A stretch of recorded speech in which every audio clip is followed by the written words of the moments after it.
Hi everyone, welcome to another episode. Today's episode is personal.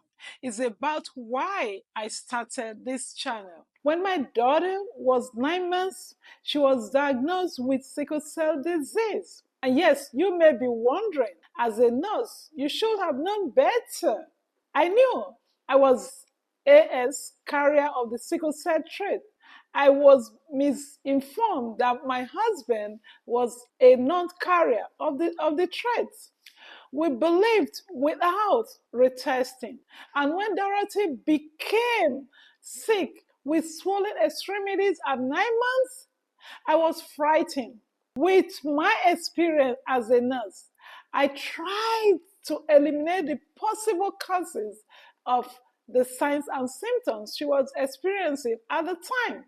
Could it be leukemia or genetic kidney disease? I looked at my baby.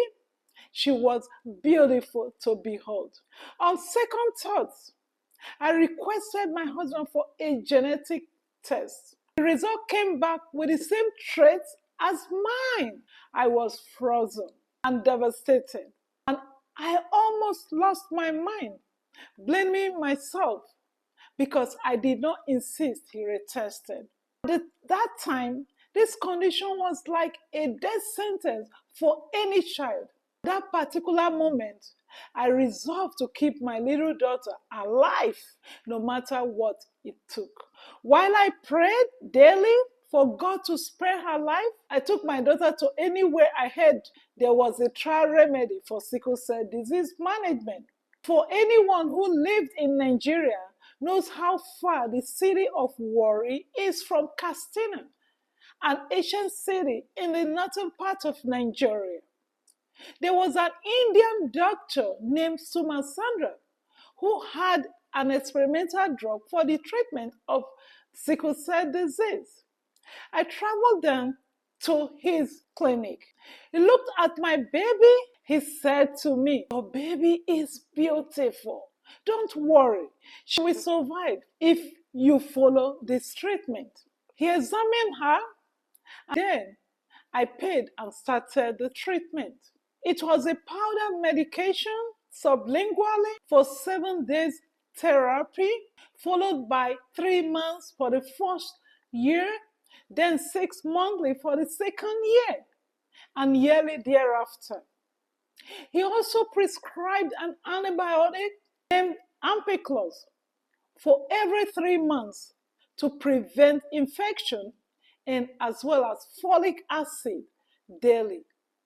For 10 years, the crises were fewer and far between. Blood level was moderate with hemoglobin of between 7 and 8. I lost contact with Dr. Suma Sander when he returned to India. Sickle cell disease, as it ravaged my daughter, it also took part of me, mentally and physically. I dare not share the fear which tormented me each day with neither family nor friends. I took the role of a mother, caretaker, physician, ensuring everything was well with her. I was hard on her so she could survive, forcing her against her will to comply with any therapy that was to be helpful. I just wanted my baby to live. I devoted 5 years to care for her before deciding to have other children, and more so for the fear of unknown of another child with same condition. My relocating to America was mainly so she could have a better health care access.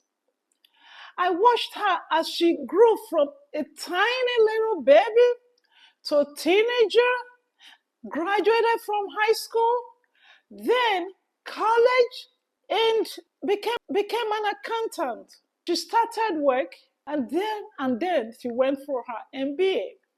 I'm thankful that she works from home, especially since after COVID hit, which gives her a bit of time to manage her pain from the comfort of her home and able to work at the same time. There are many causes to promote awareness for sickle cell. disease.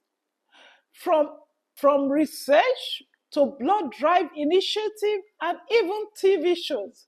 But I decided to concentrate on those who are the first point of contact when people like my daughter visit the hospital. My YouTube channel, Caring Heart, is a nurse journey of learning, empowerment, and growth, especially for the new graduates and internationally trained nurses, to learn some practical tips not taught in the classroom to help them provide compassionate care for patients under their care. As we all know, patients with sickle cell disease, those suffering from cancer and other chronic health conditions, are not visible at first sight.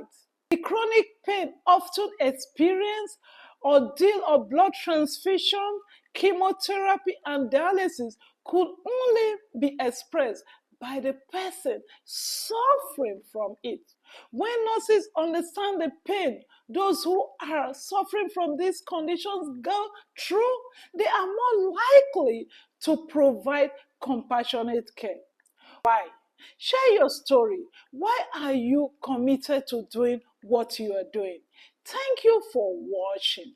If you like my channel, like, share, and subscribe. Leave a red heart to show that you stopped by. If you want to learn more on how to jumpstart your nursing career, click the link below to schedule an appointment today. And thank you for watching again. I'll see you in the next video. Bye.